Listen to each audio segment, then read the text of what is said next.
सबसे बड़ा कानूनी सलाहकार ना वो राज्यसभा का है ना ही वो लोकसभा का, लेकिन बैठेगा कहाँ? मंत्रियों के बीच, और सारी फैसिलिटी दी जाती है। देखो सरकारी बंगला मिल जाएगा, सरकारी कुक मिल गया, बाल बच्चे को छोड़ने के लिए गार्ड है। अब चाहिए क्या आदमी को? अटॉर्नी जनरल कैसे बनेंगे? अगर हम चले जाएं भारत के अटॉर्नी जनरल के पास और कहें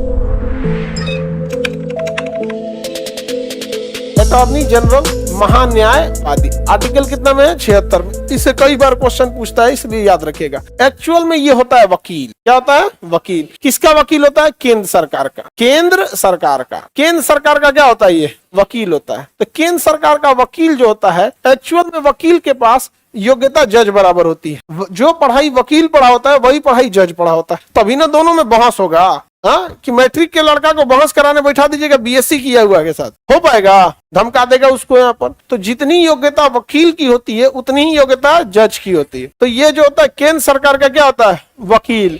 वकील को हम लोग ये कह सकते हैं कि कानूनी अधिकारी होता है, इसलिए इसे कहते हैं वकील न बोल के विधि अधिकारी। वकील न बोल के क्या कहते हैं? विधि अधिकारी। विधि अधिकारी। तो केंद्र सरकार का पहला विधि अधिकारी या सबसे बड़ा कानूनी सलाहकार कौन होता है? महान्यायवादी। अब वकील इसलिए कहते हैं कि जब वकील का काम होता है, जब जरूरत पड़ेगा तभी आएगा। मुकदमा नहीं है तो वकील की जरूरत नहीं है। लेकिन विधि अधिकारी के काम में पहले से रहेगा। यहाँ पे देखिए तो ये फाइल ठीक जा रहा है कि नहीं, ये विधेयक ठीक है कि नहीं, इस कानून में कोई कमी है कि नहीं, यानी दिन भर उनके साथ रहेगा। इसलिए उसे वकील न बोल के क्या कहा जाता है? विधि अधिकारी या कानूनी अधिकारी। तो बताइए केंद्र सरकार को कानूनी सहायता, सलाह या दिमाग कौन देता है? Attorney general. गधा विधि अधिकारी बोलता है। देखो पिजड़ा में तोता पाला जाता था तुम ही लोग की तरह। हम कह रहे कि केंद्र सरकार को कानूनी सहायता कौन देता है? तो कह रहा है विधि अधिकारी। अरे बैला, महान्यायवादी देता है। कौन देता है? महान्यायवादी। कौन देगा? महान्यायवादी। अंग्रेजी बोलना है अटॉर्नी जनरल। समझाइए कि नहीं? केंद्र सरकार का वकील होता है कौन? Attorney general.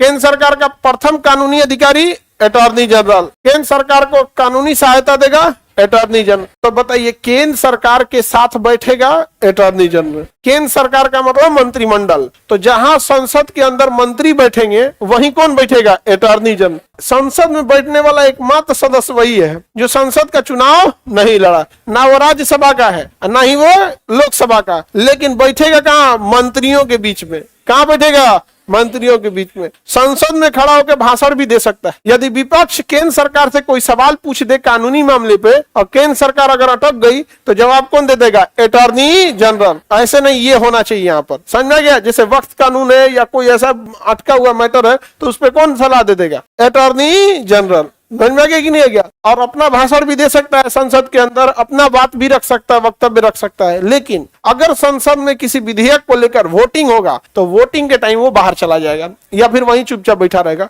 उसे वोटिंग देने का अधिकार नहीं है। तो अटॉर्नी जनरल संसद में बोल सकता है, भाषण दे सकता है, वाद विवाद कर सकता है, वोटिंग कर सकता है। वो कानूनी अधिकारी है, वोटिंग नहीं कर सकता। केंद्र सरकार पे आप मुकदमा ठोक दीजिए, हमारा 15 लाख रुपया दीजिए। केंद्र सरकार पे अगर आप मुकदमा ठोक दीजिए, हमारा 15 लाख रुपया कहाँ गया, हमें 15 लाख रुपया दीजिए, तो केस कौन लड़ेगा? Attorney general. समझ में गया कि नहीं गया? कौन केस लड़ेगा? Attorney general. यानी केंद्र सरकार पे कोनो केस की जगह कौन लड़ेगा? Attorney general. जैसे एडीआर एक संस्था है, जैसे एनजीओ है एक संस्था है, उन लोगों ने मिलकर केंद्र सरकार पे केस कर दिया था।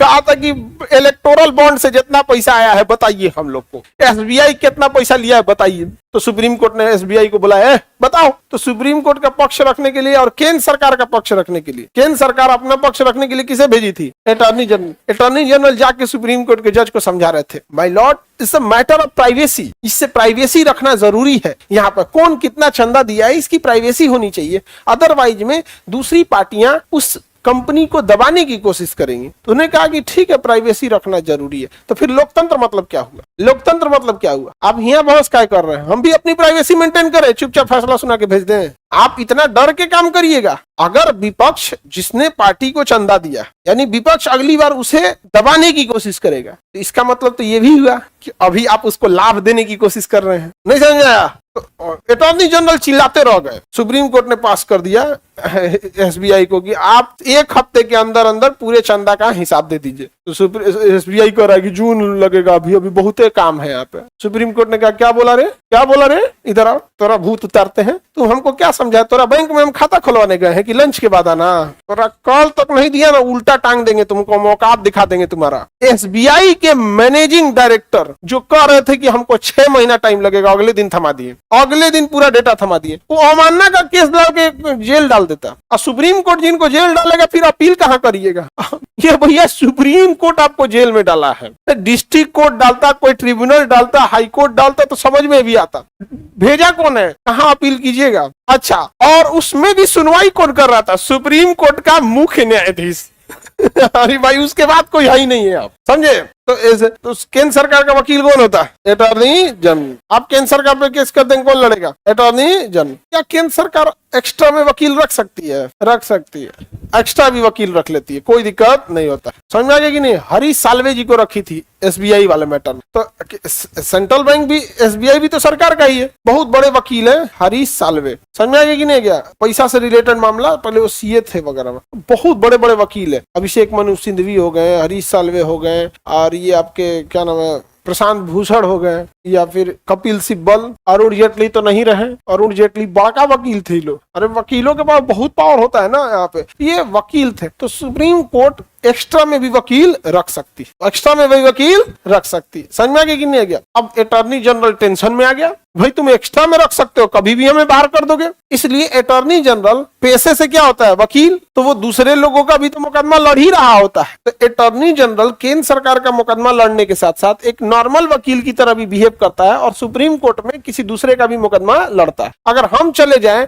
भारत के अटॉर्नी जनरल के पास और कहें कि हमारा भी मुकदमा लड़ दीजिए, तो अटॉर्नी जनरल कहेंगे कि हमारा जो फीस है आप फीस दीजिए, हम आपका भी मुकदमा लड़ देंगे। तो केंद्र सरकार, क्या अटॉर्नी जनरल किसी नॉर्मल व्यक्ति का मुकदमा लड़ सकते हैं? लड़ सकते। लेकिन वो नॉर्मल व्यक्ति अगर केंद्र सरकार पे ही केस ठोक दे, केंद्र सरकार पे केस ठोक दे, तो मुकदमा लड़ेगा? तब मुकदमा नहीं लड़ेगा। समझ में आ गया कि नहीं आ गया? तो अटॉर्नी जनरल जो होते हैं, इन्हें सैलरी नहीं दिया जाता है, इन्हें सैलरी नहीं दिया जाता है, इनके अलावेंस दिए जाते हैं कि हाँ आप इतना मुकदमा लड़े, हम आपको इतना पैसा दिए, इतने दिन सुप्रीम कोर्ट में गए, हम इतना पैसा दिए। समझ में आ गया कि नहीं आ गया? ठेका टाइप का, वेजेस टाइप का। तो इन्हें अलावेंस दिए जाते हैं, भत्ता दिए जाते हैं केस लड़ने का, और सारी फैसिलिटी दी जाती है। एक सरकारी बंगला मिल जाएगा, सरकारी गार्ड मिल जाएंगे, सरकारी कुक मिल गया, खाना बन ही रहा है, बाल बच्चे को छोड़ने के लिए गार्ड है, पुलिस लगी हुई है यहाँ से। अब चाहिए क्या आदमी को? दिल्ली में उतना बड़का बंगला मिलेगा, दिल्ली में माचिस के डिब्बा में आदमी रहता है, इतना कम जगह है दिल्ली में। आप देखिएगा ना, पर 2 BHK, किसी किसी का दिल्ली में 3 BHK मिलेगा, मतलब 3 गो बेडरूम वाला, 3 गो रूम वाला घर किसी किसी का मिलेगा। अमूमन दिल्ली में 2 रूम है, 2 रूम है, एगो किचन है, एगो हॉल है। समझ में आया कि नहीं? इसी टाइप में है वहां पर। और लोग, अब किसी के पास पैसा है तो पेंट हाउस ले ले। पेंट हाउस किसी भी बिल्डिंग का टॉप फ्लोर होता है ना, उसको पेंट हाउस बोलते हैं। ले लो अपने पूरा पेंट हाउस, सबसे महंगा होता है बिल्डिंग का, हम टॉप फ्लोर, 50 तल्ला के बिल्डिंग है, तो आप कहाँ जाएंगे?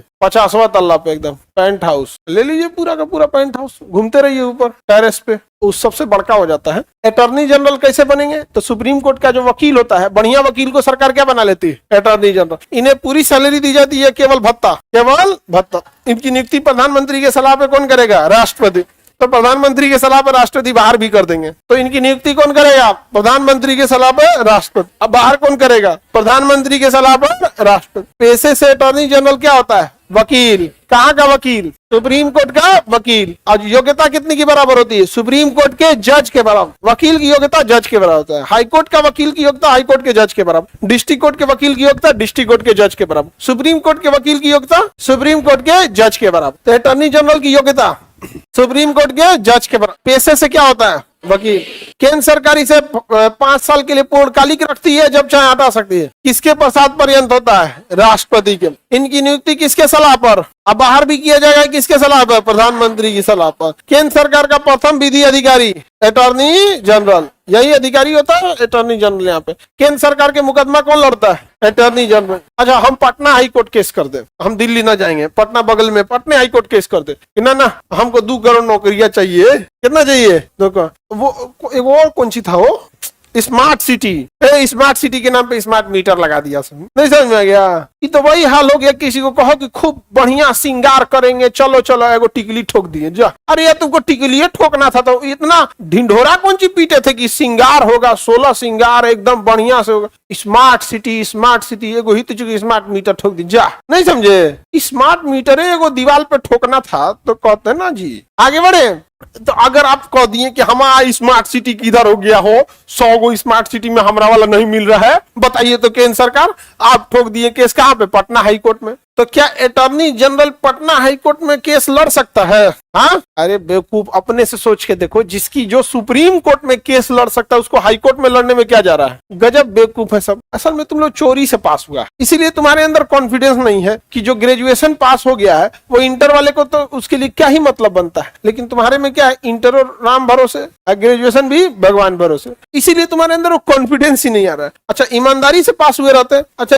ऐसे समझ के देखो ना, जो ग्रेजुएशन वाला है वो इंटर तो पासे करके गया होगा ना जी। केंद्र सरकार इसके अलावे भी वकील रख सकती है, रख सकती है। का एक तो बिया कोई लेगा कि ना अब किसी को ना तो बिया हो लो, ऐसे थोड़े है। यहाँ पे वकील है, 4 को रख लेगा वो, नहीं समझ। कभी कभी तो वकील का पूरा ग्रुप जाता है, एकदम पूरा काला काला कोट पहन के 25-30 को वकील एक के मुकदमा को लड़ रहा है। जितना जज नहीं रहता उससे ज्यादा वकील चलाता है। पैसा है, वकील रख लीजिए। समझ में आया कि नहीं गया? वकील का ईमानदार होना बहुत जरूरी है। वकील अगर ईमानदार नहीं है बहुत दिक्कत हो जाएगा। और किसी भी मुकदमे का एक टाइमिंग होना चाहिए कि भाई 5 साल से ज्यादा कोई मुकदमा नहीं जाए, 5 साल के अंदर निपटाइए उसको। यहाँ मुकदमा 40-40 साल 50 साल पुराना है। एगो मुकदमा हम जानते हैं 1975 का है, 1975 का है।